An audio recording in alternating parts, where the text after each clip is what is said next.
I think that actually this phenomenon, whether we're talking about students in China, South Korea, businesses in China, in the US, and Europe, all really can be understood in game theory terms. And what this means is there's something called a Nash equilibrium in game theory. And this means that the results are suboptimal, meaning people are not satisfied, but it's stable.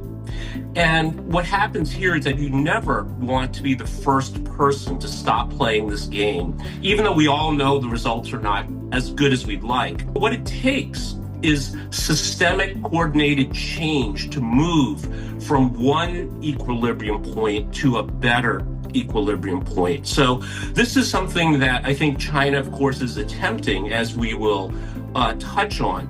And this is not just relevant for China, because if China does succeed in changing the incentives systemically, and people feel that it is safe to be the first or the second person or company to take a less nadren approach, China will not have only solved the problem for itself, but it will offer a blueprint for people everywhere around the world to address this issue. And what I want to say just in closing, Tingduo, is this is really not just a Chinese thing. This phenomenon can be understood, again, in game theory terms, as a suboptimal Nash equilibrium. And China is attempting to make this change. And if it succeeds, it will be wonderful, not just for China, but for people all around the world.